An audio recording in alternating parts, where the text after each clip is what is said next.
This is Restless. Welcome back to Restless, a post-mortem on the young, restless, and reformed. I am Matt, joined by Pastor Michael as always. Tonight I am keeping the IPA in YRR, so that's one of the benefits of recording at night. Pastor Michael, how are you? I'm doing well. I have no beverage with me, so I didn't think to bring one with me into my basement.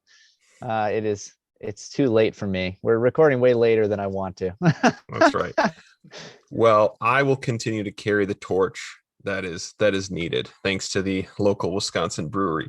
But Pastor Michael, we are recording tonight for a very winsome reason, this winsome winter. That's right. Yeah, it is. It's Winsome Winter, and Winsome Winter is all about reaching out to everybody. We're very ecumenical on the Restless podcast, and so we thought we would have Reformed Baptists on.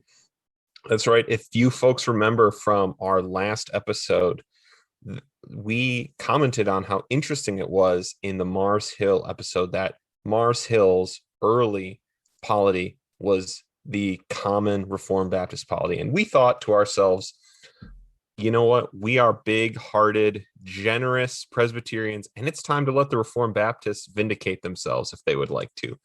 And so we are happy. We have a listener, friend of the show. We have Landon Jones joining us. Landon, welcome to Restless. Hey, thanks for having me. Great.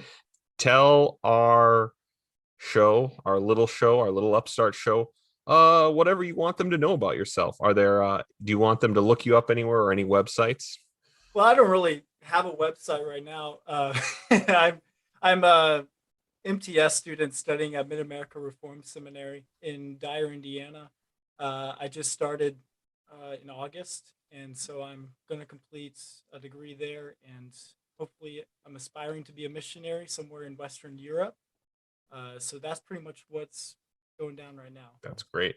Well, it's a great seminary there, and we certainly commend that desire. But Landon, tonight you are here to help us understand Reformed Baptist polity, which is in that way, if you are ever a missionary, you will be stuck explaining for the rest of your life. Yep. So the first thing I want to ask you before we get into this is tell our listeners who have probably heard about a lot of Reformed Baptists or a lot of things called Reformed Baptists, why do people who seem particularly Reformed Baptists call themselves particular Baptists instead?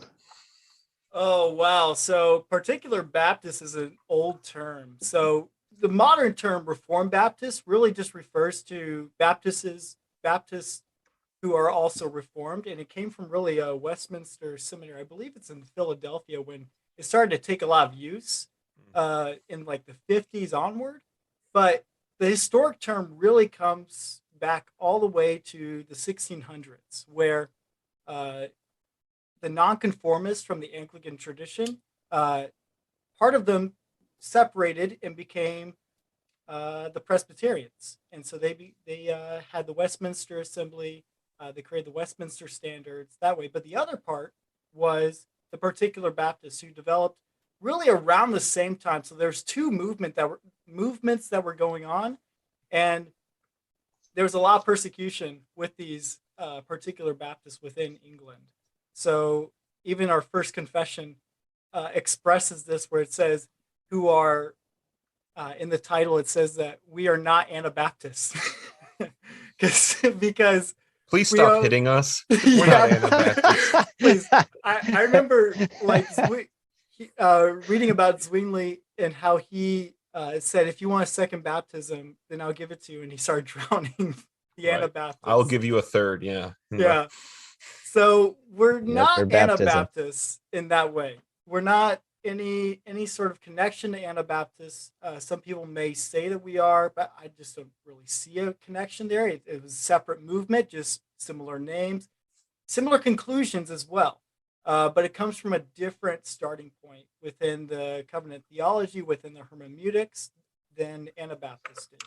So there is a separation there, but the particular Baptists really started off small group of people that came out of the Anglican tradition, wanted to unite together under a common confession, common belief based on what they saw in Scripture. So it's very similar, actually, very, very similar to Presbyterians, because even our main confession that many of them hold to, the 1689 Second London Baptist Confession, is almost a copy of the Westminster Confession of Faith. There's two articles in there, one on baptism, one on church, that is more strongly different. And then there's a couple of points here and there that are a little bit different, especially in like, I'm thinking of 1:6, so chapter 1, section 6, where we talk a little bit about differences in hermeneutics. So those are a little bit of differences between them, but that is really a basics on the history of Reformed Baptist churches. And you'll see some in England now, like the main one is the Metropolitan Tabernacle, where Charles Spurgeon sat for a while and preached. And now it's led by Peter Matthews. You see them all throughout England. You can actually see a lot of them throughout the world, just small churches here and there. It's a small movement, and it's a small one that is continuing in America. It's gotten a lot of, it was suppressed a bit. So it came in America really strong. They even created their own version of it with the Philadelphia Confession of Faith, which is basically, we're going to take the 1689 and give it a new name, make it American. Yep. Yep. Yeah, so it came in strong. It started off with the Southern Baptist Convention, actually, but then slowly dispensationalism took over in America for like 100 years, and now it's starting to return a bit, especially like we call it the Dark Ages here. that's the Dark Ages. You see, we're looking back at Rome. We're just no, it's Winsome Winter. It's not the Dark Ages. No, I was just kidding. Just a not we love our winsome dispensationalist joke. friends. So we recommend they read Rob's book on maybe why they shouldn't stay that way. John MacArthur's our homeboy. That's right. We love him. Yeah. And I'll just say, whenever I hear someone call themselves a particular Baptist, I assume they actually know what they're talking about in Reformed Baptist history, and that they don't care that no one will have any idea what they're talking about in modern churches. And so, no, I think I do, for that reason, think it's helpful to give ourselves one more plug, because that's something we need. In the Deacon of God, you can find the London Baptist Confessions section on the civil magistrate, which is one of the other areas of difference. And so we here at Restless, we purposely define Reformed as a way that allows confessional 1689 Baptists to belong. So we are, like we said, we are lovers. We are not fighters. But tonight we have something else very important to do, very near and dear to the heart of all YRR people. We are going to share the 5 points of something. So it's a series we're going to start this year where we just want some people of different traditions, e.g. perhaps Anglicanism, before everyone converts to that. We're going to give people a chance to tell us, 5 things, just kind of an intro to what they should know about some different theological perspectives, perhaps ones that Michael and I don't share, or there are people, which would probably be most of them at this point, that could represent better than we could. And so in light of Christianity Today and Mars Hill's statement about what Reformed Baptist polity looked like, in our reaction to that episode, we discussed the general problems with it and the ways it was not Presbyterian. And so I think I would like our many Baptist listeners who might be in these so-called elder-led churches or Moses model churches to hear what the more historic consensus among Baptists, nonconformist, particular Baptists would have been. And so we're so thankful Landon is willing to hang out with us for a little bit and share us with these things.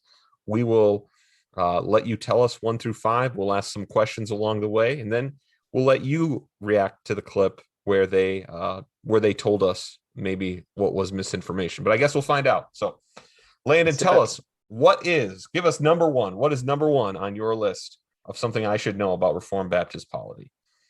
Yeah, so the first one is congregationalism. It's really the big framework of what the church government is like within the Reformed Baptist polity. So Baptists are really first Congregationalists. We are meant to be governed locally instead of like Presbyterians. You have your Presbyterian, then your General Assembly. So you have a hierarchy structure, while the Reformed Baptists, we really are governed a lot of locally. So a lot of big decisions that we make that could take place in a General Assembly or a Presbytery, they're actually taking place at a local church. Or even some doctrinal issues, that kind of stuff will maybe even take place in an association. So if you're Dutch Reformed out there, they have their classis and then their synod. That kind of acts as like a presbytery as well, but it's kind of also like an association or federation, that kind of way. So it's kind of it's really interesting how you can see the differences between those. But it just depends on what the issue is, but also most things, if not all, will take place within the local church. Can you give us an example of things that might either be very distinct or perhaps surprising to someone who is not familiar with full-throated congregationalism, like the powers that the congregation has? Yeah. So one thing that is interesting is that, like in Presbyterianism, the teaching elder, so the one that is the main pastor, the one that's getting paid, is ordained by the presbytery. It's ordained by the denomination itself. Now, for the Reformed Baptists, it's interesting because our ordination process is really by the elders of your local church. So the elders appoint other elders in our congregation. So we find leaders within our congregation, and then we train up those leaders, and then we submit them as like, we vote on them as an elder board, and then we're like, okay, let's bring these people towards the church body so that they can be voted on by the church body. So the church body really gets to know these elders really well, even before they enter the pulpit, because even I know especially a lot of pastors like to have elders that have been raised in the church, have been growing up in the church. I especially like that. I know my pastor especially wants that to be a successor. So that kind of thing is really, it's very unique to congregationalism in general. But there's good congregationalism, and then there's bad congregationalism. So there's the kind that you'll find in, I'll be controversial, the SBC, where you have.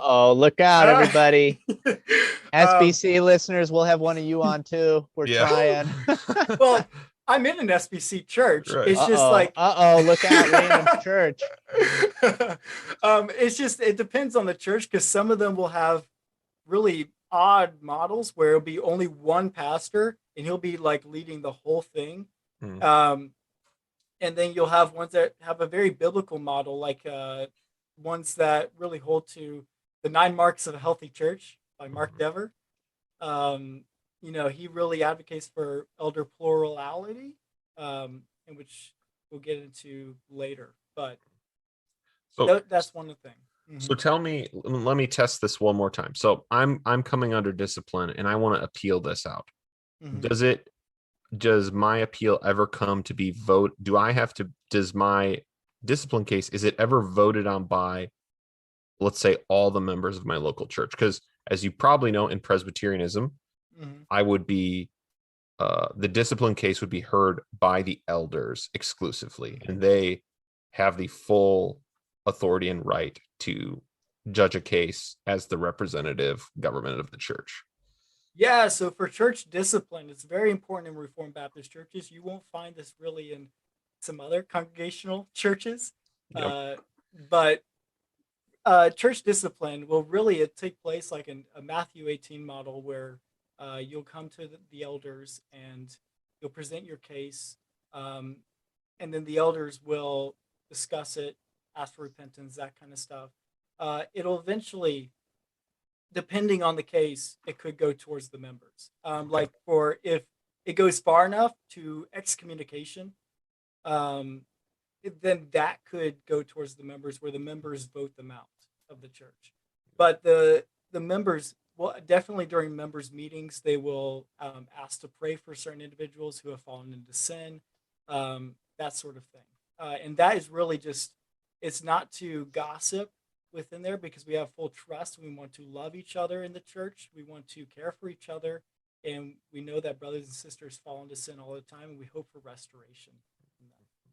Yeah, I don't, obviously I don't know what 5 things he's going to share with us, folks, but I wanted to make sure we I think the interpretation of Matthew 18 is probably, if you're going to talk to the Presbyterian minister Michael and Landon here, that is probably under the understanding of that passage, right, would probably be a very one of the key areas of disagreement, actually. So let's do number 2. I'll let Pastor Michael ask questions on this one if he's got them. So tell us number 2. Yeah, so number 2 would be associationism. Contrary to a lot of belief, Baptists are historically and should be strong on associationism. So they shouldn't be just lone wolves out on the desert. You know, they have to be with each other. They have to band with each other. I mean, we're stronger together, and that's partially why we have even a confession to begin with, is because we want to unite with people with the same faith, with the same beliefs, that sort of thing. So yeah, really, it serves as like sort of, when we're stronger together, we're able to advance the kingdom. So we're able to associate that with each other, work towards that goal. Some common bigger, we're not really big, but associations out there would be the Association of Reformed Baptist Churches. So they even have a seminary, International Reformed Baptist Theological Seminary in Texas. So that one has about 10 or 12 around that members of it.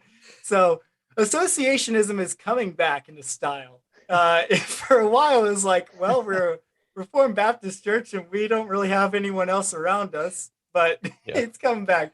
One, especially in the Midwest where I'm at, I'm in South Chicago area, but the Midwest one would be MARBAC, is what they call it. It's the Mid-America Reformed Baptist Association of Churches, and they host Covenant Baptist Theological Seminary with like Sam Waldron, you know him.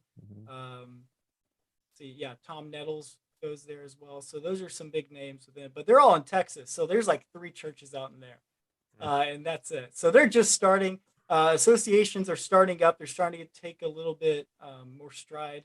So that's one thing that I think is very important. And do you think it would help the association if it had an easier name? Yeah, I think so. We need a trendier name, like Acts 30. Yeah. So here's the, I go to a Reformed seminary. This is the one where I'll say I'm a bit mystified. So other than these pragmatic things, right? The SBC, we are together for the sake of missions. Yeah. Why associations? Why associations based on the understanding of the church? So associating with each other, we know that the church never really we're never lone wolves to begin with, and we're always better together. And we've learned a lot from other churches that have associated and are doing well. It's helpful for church planting. It's helpful for missions. Those are great things. It's also helpful for keeping each other in check, to make sure that we're doctrinally well, to make sure that we are behaving as churches of Christ. So we're not going off and becoming a cult. None of that. Sure. So it's helpful in those ways, and that's why we associate. So it's helpful because it's kind of like a presbytery a little bit. Yeah, it's got that influence, but governance goes all the way back to the local church. So sure. That's what. Maybe this is the right place to ask this. Obviously, every true church, which we certainly believe you are a part of, every true church has to answer how the church is Catholic, right? The presbytery answers it through the formal connections of the church, right? That the church, that hypothetically in Pastor Michael's utopia, every church could be part of the General Assembly, right? They could all join in. What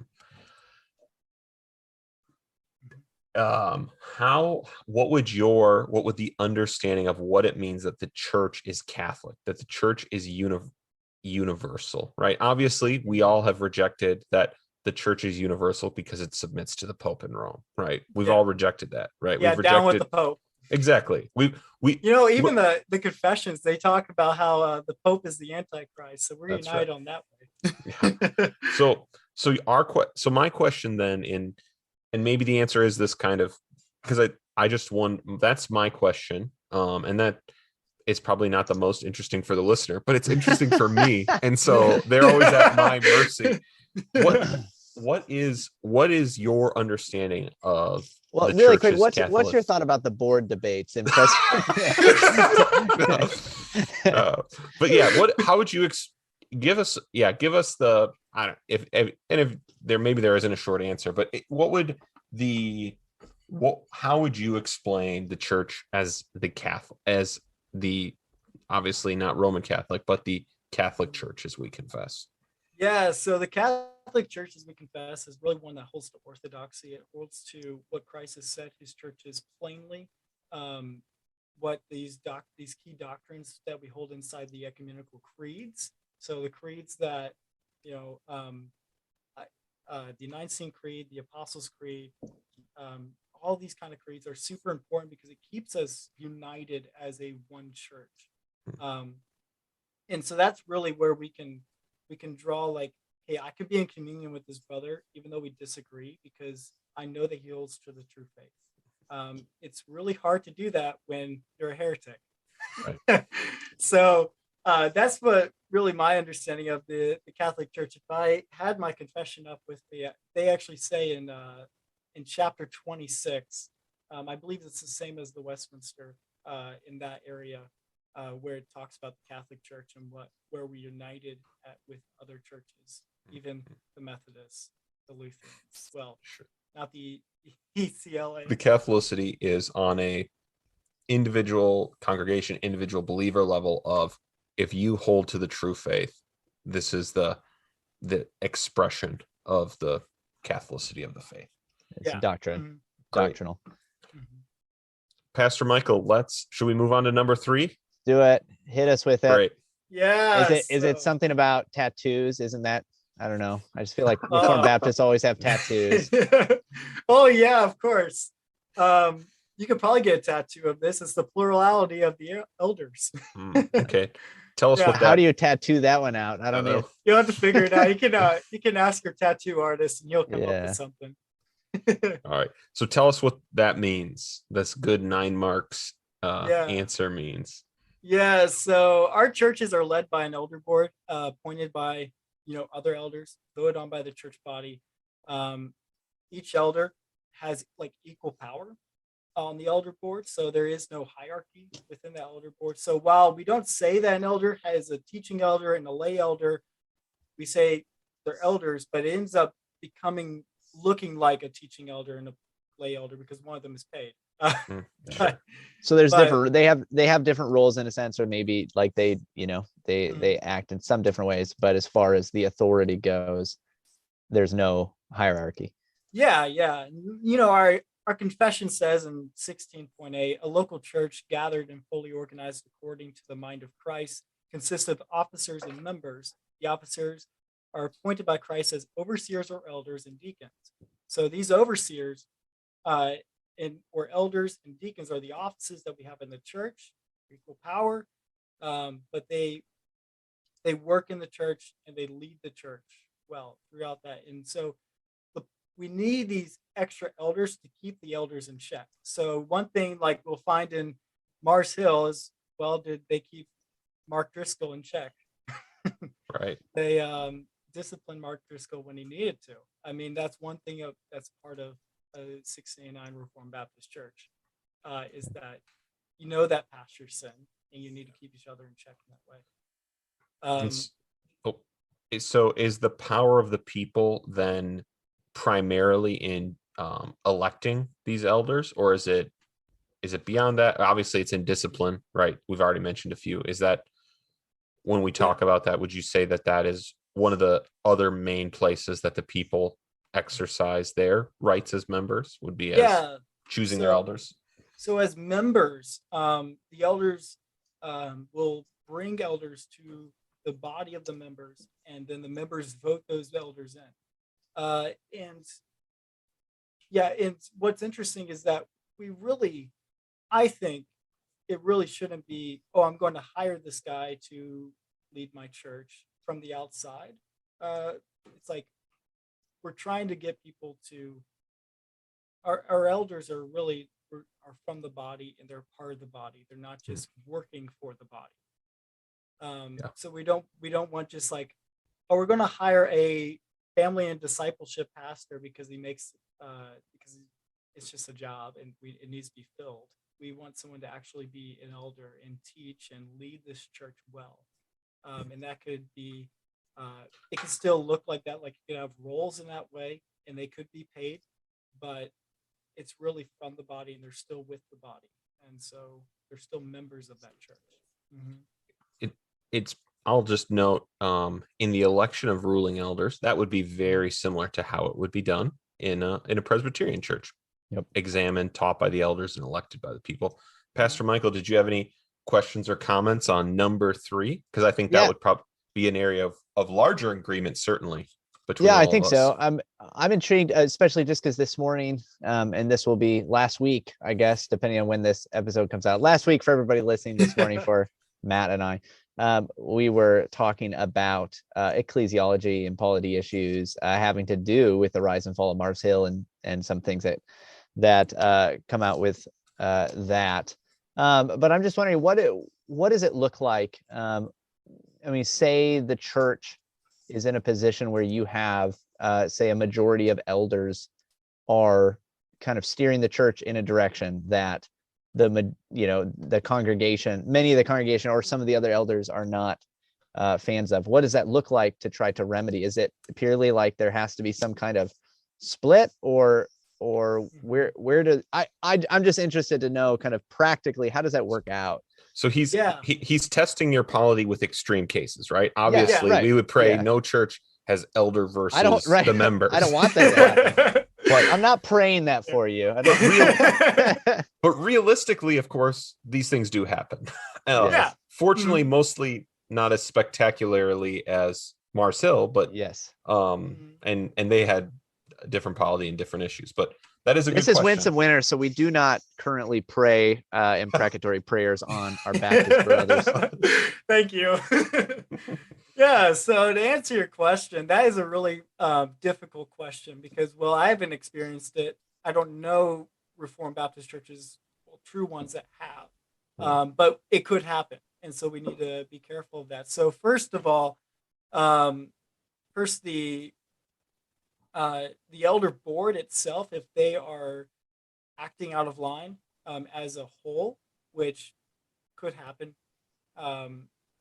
because we're all sinners, but if they're acting in unison in that way, the members can kick them out and elect new elders.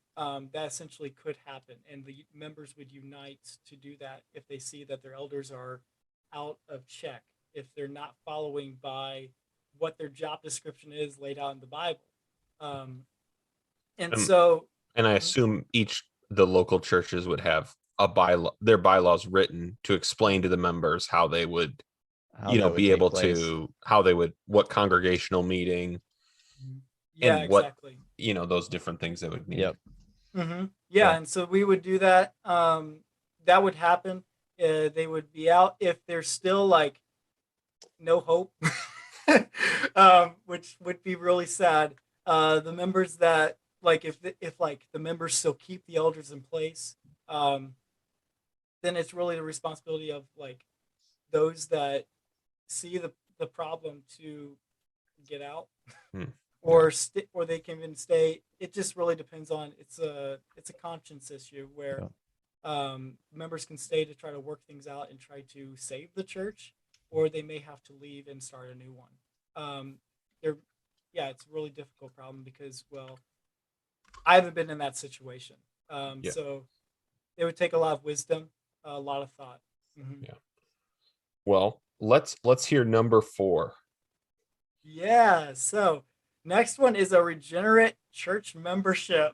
Okay. Oh, here we All go. right. I can't Yeah. wait. I'm ready. Pastor Michael is looking up Man verses looks on right the now. outward appearance. The Everyone's Baptists look at the sweating. heart. Just to reaffirm my cred, my 3-month-old daughter was just baptized Wonderful. a day ago. So It's true. I just and baptized he Matt's did, daughter. and he performed On it. So we're really gonna we're ready. Here we go. All right, tell us about it. Explain us this as they told Paul at Mars Hill. Bring us this interesting speaking. Come speak to us on this. I knew this would be great. So first of all, we hope as Reformed Baptists to have confidence that the members of our church are regenerate, based on seeing their fruit and their profession of faith at baptism. So we hope that all of our members, that we can have assurance that these are Christ's people, that these are the people within his covenant of grace. And so that's part of why we believe that in believers baptism, or credo baptism, if you want to get Latin, but our confession really says it better, where in chapter 26.6, the members of these church are saints by calling, visibly displaying, and demonstrating in and by their profession in life and obedience to the call of Christ.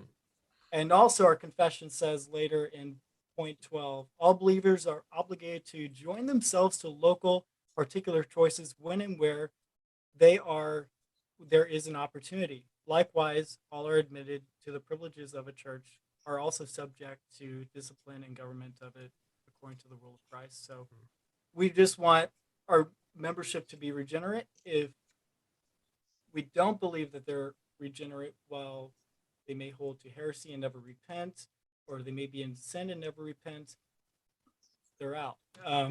Essentially, we will call for them to be restored. The point of excommunication is not to just banish them and send them on their way, but it's for restoration.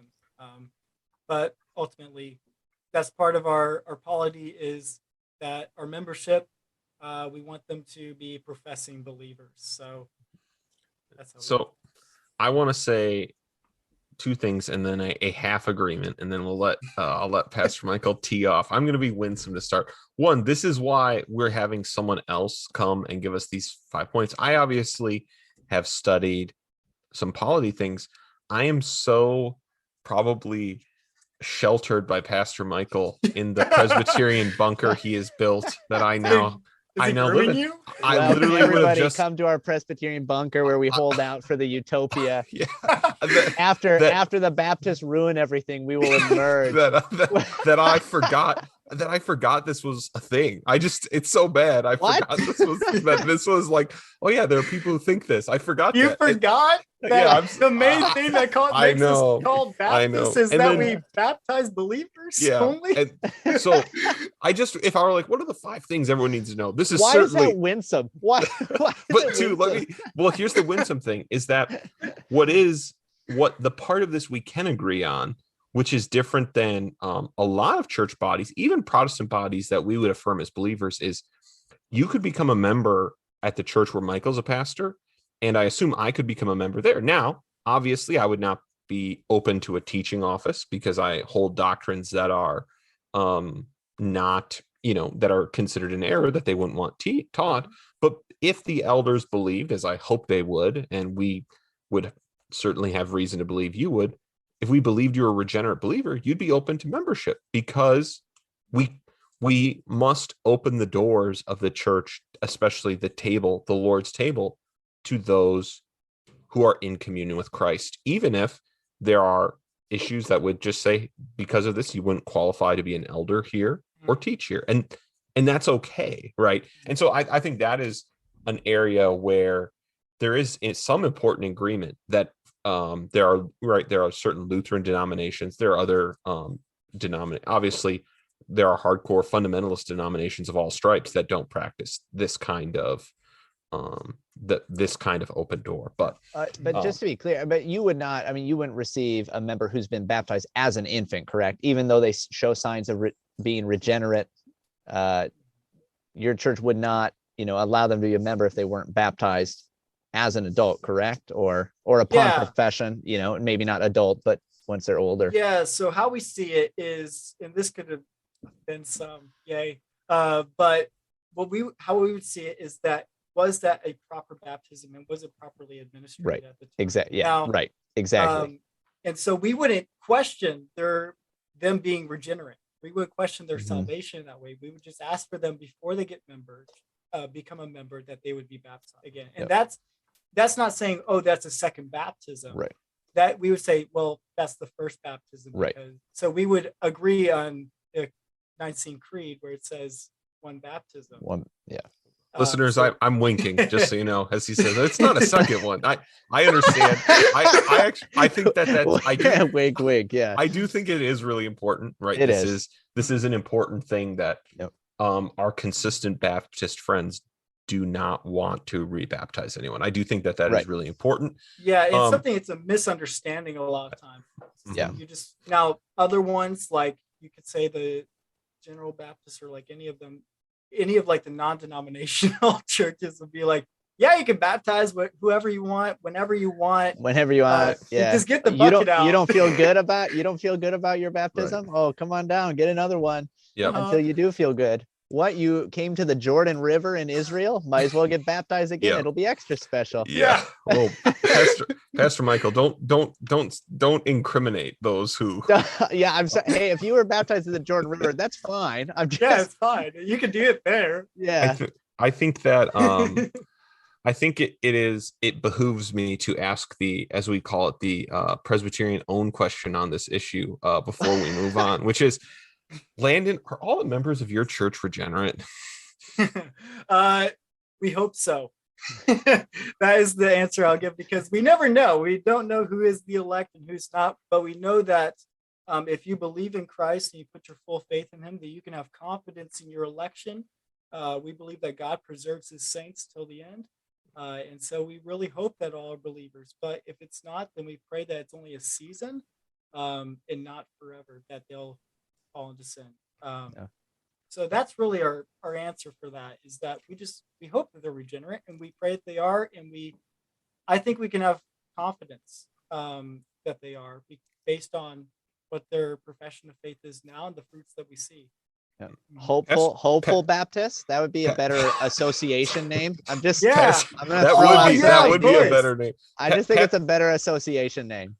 Pastor Michael, do you hope that all the members of your church are regenerate? I do hope that. I want to say, man looks at the outward appearance, but Baptists look at the heart. But I know that's not what you're saying. We're just having fun. I do think again, this would be, and this is a longer conversation, and we may have someone else on to actually discuss the differences of 1689 federalism and Presbyterian Reformed theology, to get into that more, because I do think this is where we get into issues of what are features of the new covenant, how much from the old covenant people of God, can we learn, what carries over into our experiences, right? And so those are obviously deep theological things that we are not here to do. We are here to get to number 5, the fifth point. There you go. You're doing great. This is great. This is what we're going to agree on the most. It's confessionalism. So Reformed Baptist churches hold to a confession that unites us. So the main one that all of them hold to, just out of unity, is the 1689 Second London Baptist Confession of Faith. It was written in 1689. Well, published then. It was written a little bit before then. We even have some Reformed Baptist churches who prefer like the 1677 version, or even there's one before that, the 1644. So even earlier than the Westminster. But we created this confession, the 1689, to be very similar to the Westminster in many ways, because we wanted to show our other Reformed brother, and that we're almost the same. That we're so similar that you don't have to persecute us anymore. Please And- don't. Please stop. And But there's other ones out there. So those are the ones from England. But there's ones like the Philadelphia Confession of Faith, which was Americanized. There's the one also, which is kind of strange because it's a little bit weaker. It's the New Hampshire Confession of Faith that some hold to, which is actually the confession that the Baptist Faith and Message is based on. yeah, Which, it's true. that confession, it's I can hold to it. Sure.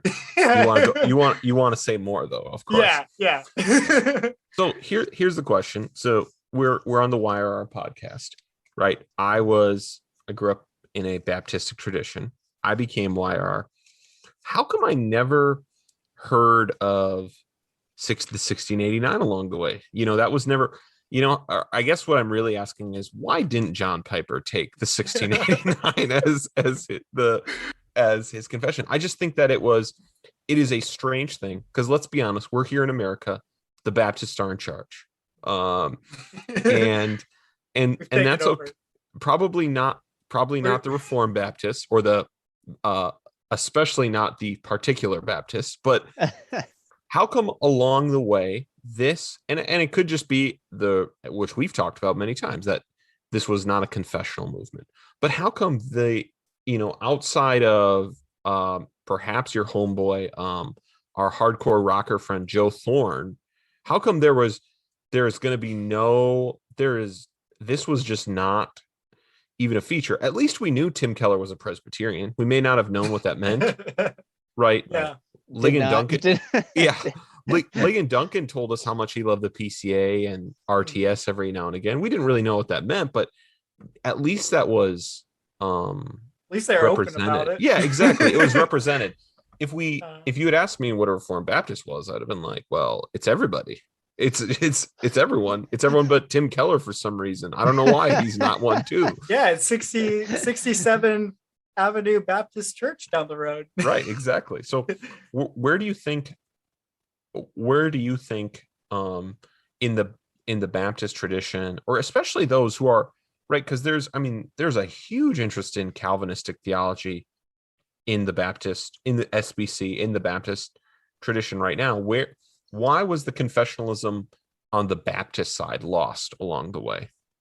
Yeah, so really the confessionalism, it was lost a lot because of dispensationalism. I would say that the dark period. Sure. Which kind of and then they took fundamentalism really far, and made it, a lot of Southern Baptist churches especially became fundamentalist, which is not the historic term that we think of with Machen at all. It's more of the term where we mean like don't drink, don't dance, that kind of stuff, where it's all about works and less about living this perfect Christian life. So there wasn't really a big emphasis in doctrine. I remember hearing, was it Steve Lawson who said, I'm going to tell a joke, and it's he says Presbyterianism and evangelism, and then everyone laughed and all that, and they said Baptists and scholarship. Wow. Ouch. Yeah. So fair, I guess, huh? Yeah. So really, the Baptists, we really didn't hold much to our historic roots that much during this 100-year time period. So you didn't really see Baptist churches becoming more confessional or even strong on doctrine, especially with the SBC becoming more and more accepting of a large body instead of being so narrow.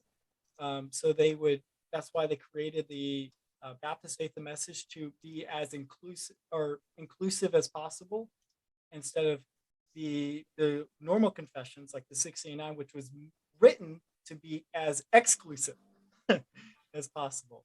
So that's really why why there's been a difference in that, and you haven't really heard much doctrine being talked about in Baptist churches. Well, there are other ones that you've heard a lot. So that's pretty much what happened. I think that's a really helpful answer. Yeah, that is really helpful. It's also very different than the Presbyterian one, which we've covered along the way. But now that my beer has been finished, it's time for us to go have Landon answer us the question as to if what will be described in the next minute clip is or where it lacks Reformed Baptist polity. So I'll play the clip and I'll stop it and we can talk about it a little, and then we'll close out this wonderful episode, this winsome episode, if you will. I've got my own pastor on staff, Pastor Leaf. My wife and I submit to him. I have accountability with him. I'm one guy who votes with the other guys. This is not a dictatorship. The senior pastor is Jesus. We're a functional, working, healthy, mutually submissive team. So I'm not saying I'm the spiritual leader, you do what I say. I think that's very abusive when one person alone is the spiritual leader. When it was first established, Mars Hill's governance model was what's often referred to as elder-led or elder-ruled. This meant that all of the ultimate responsibility for the church was vested in the elders or pastors. In this model, those words are usually used interchangeably. They determine the policy, budgets, doctrinal statements, ministry philosophy, you name it. Mars Hill wasn't tied to a denomination, of course, so there was no external authority beyond the church. It boiled down, as Mark said, to one elder, one vote. And that model is fairly common among reform-minded Baptistic churches. John MacArthur advocates for it, as does Wayne Grudem, Alexander Strock, and Gene Getz. And if you were church planning in the early 2000s, one of the most vocal advocates for this model was actually Mark Driscoll. So, Landon, we have just heard Mark Driscoll describe, as I said in the episode, what the church government principle I learned from him. One elder, one vote. I'm not above anybody else. And I'm actually thankful that I learned that, because I do think that accords with one of the principles you described, right? The plurality of elders. Yeah. So we're at least 1 for 5. So, yeah. So tell us where, you hearing that, tell us what, whether, again, I'm not interested of how popular it is. When you consider this in the, we'll describe this historic Reformed Baptist tradition, what is it? Is it missing any pieces of it in your mind? Or obviously we know in the end it was abused, badly implemented. So that goes without saying. But so we don't need to incriminate all reform. If this is a good representation of Reformed Baptists, we're not trying to incriminate you all. But we do want to know if our listeners, because this is largely what Acts 29 follows today. And this idea of elder-led has become a pretty popular thing to say, yeah, our church is biblical. We are elder-led. And so we want to give you a chance to help maybe someone in one of these churches, or just someone who followed Mark Driscoll like me, understand what they missed or what they lacked in that regard. Yeah, so that's interesting to hear that, because, well, his church didn't really look like it. Right. No, it didn't. Yeah. So really, he does have what he says would be an accurate, simplistic version of the plurality of elders, which is elders and have one rule. One rule. They have equal say amongst each other. They keep each other accountable. But did they keep Mark Driscoll accountable? That's a question. Probably that he abused it later and became intimidating. So the track of the episode is how you get from a guy saying that to a guy who can quote unquote fire elders at will, right? And there's obviously a long story of how that went badly. Because that wouldn't happen. You can't. Of course. One elder cannot fire another elder. Right. Right. Can the elder remove somebody's church membership just like that? Not just anybody, but like the entire church's church membership, which happens later. Have them retake membership courses because they changed the membership covenant.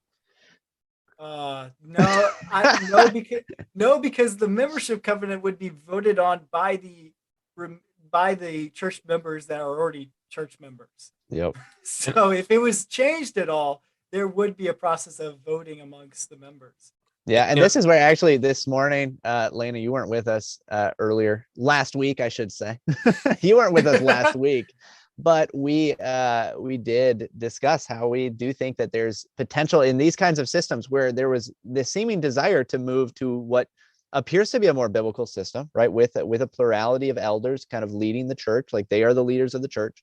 There was a move toward that, but in doing so away from congregationalism, they're Yes. actually kind of opened the door for more potential abuse, we think, because there wasn't that added layer of accountability where the congregation is also involved at the same time. So you would have loved it. You would have. We were defending you this morning. I do think that I think that's a big thing they're missing is because they're trying to implement this elder-led model, they're doing it without any understanding of what it means to be a congregational church. Yeah, so I was going to say it's really hard also to be a congregational church when you're so big. Sure. I mean, Mars Hill, especially, like we also believe many people go with Mark Dever's method of one assembly, so just one church service that way. But also, like we majority, I think all of us in the Reformed Baptist tradition would disagree that we should have multi-site, because we would say that's a separate church itself. And Right. then your own church, when your own church has grown to be thousands of members, how can you keep your members accountable? How can your members keep you accountable if they don't even know you? So that's why we keep a lot of our churches very small. And when it gets to a certain limit that we feel is wise, we're going to see a leader be raised up in the church and go plant another church, maybe down the on the opposite side of town or on the next town over. We believe in the model, like kind of like Acts 29, but where we're a church that plants other churches. But I think it's a more biblical method because it includes a healthier version of congregationalism. Yeah. I think again, it's if there is no ability to check an elder or the elders, the congregation is totally hamstrung in that way, which I think in one sense people accept and go, that does seem biblical, because I do see the elders having a lot of power in the New Testament. But there's a reason that, and this is what we said in our episode on this, there's a reason that people looked at the information in the Bible about this and concluded things like hierarchy, concluded things like Episcopal, concluded things like Presbyterian, and concluded things like congregational, because all of them see the need that it can't just be these guys kind of on top, right? There has to be hierarchy built around them, or a congregation that can act over them, or church courts. And I guess unless you're the Pope of Rome, you somehow graduated out of any level of accountability. Again, but that's again why you stopped being a true church. And so I think that's an important thing. I also think when they say things like, as I just hearing it this last time, even with what you said, when they say things like the church elders get to determine the doctrine, they get to determine the polity, right? That is obviously different than we're going to be a church with a external confession, at least while no one can enforce that upon the church from outside of it. If the church has adopted a confession that's historic, there's at least something more than, well, Mark Driscoll wrote the book Doctrine, and I guess that's what we all believe now, right? Yep. That would be that is our confession right there. Mark Driscoll Doctrine.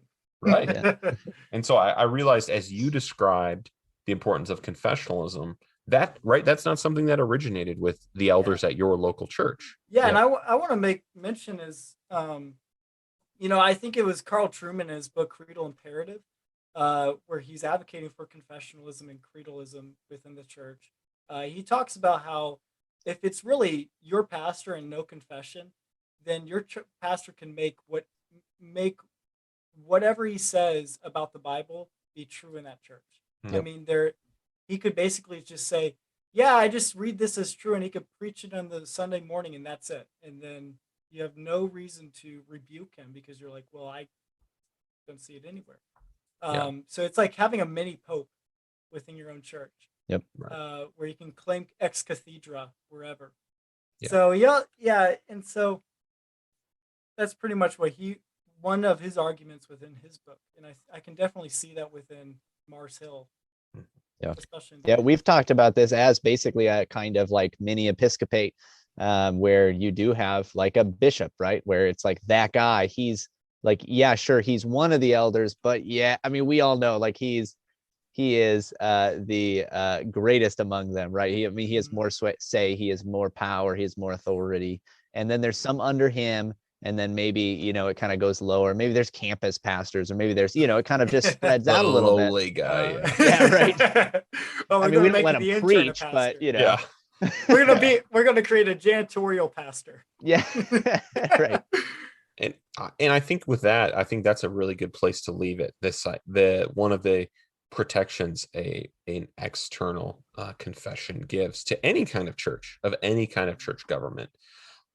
Landon, before we go, is there any? It doesn't have to be on polity. Is there any book, any resource, Reformed Baptist theologian you just want to point people to that they might find particularly helpful or interesting on this or any subject? Do you have a favorite? Yeah, I got a couple. If you don't mind, because like there's a bunch of scholars that can say that have a lot of good thoughts, but especially the modern ones as well, but also the older ones. Charles Spurgeon is a great preacher. He's the prince of preachers. If you want to know what great Baptist preaching is like, look towards him. Even the Presbyterians love him. He's loved all around. My first son's name is Haddon, so I can just good.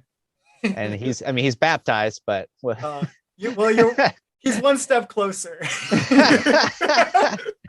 but some modern theologians you could say would be Sam Renahan or James Renahan. They've written a lot of work on there, especially about like historic Baptist polity. I know Sam Renahan's has written a lot about Baptist covenant theology and the distinctives of that. You can look at the work of Sam Waldron. So those are some guys, and also like just for your listeners out there, like if you want to learn about like what's the importance of a confession, of a creed, why it keeps churches strong, just look at Carl Trueman's The Creedal Imperative. It's a very important book. I think all people should read it. Helps beef up your confessionalism. So those are some stuff that I would recommend. Mm-hmm. Right, they're all great, and I think they're all people I can say I have honestly learned from myself. So I think those are great recommendations. Well, thanks, Landon, for joining us here on Winsome Winter. Yes, it's great, man. Hey, thanks for having me. Thanks for letting us pick on you a bit. Of course. Thank you, Landon, for coming on the show. We had a great time with you. Reformed Baptist brethren, we're here for you too, and so is the Deacon of God. Go pick it up now. I've been watching since a year and a half ago. That's awesome. Nice. That's fun. Yeah. All right. Cool, man. Have a good night.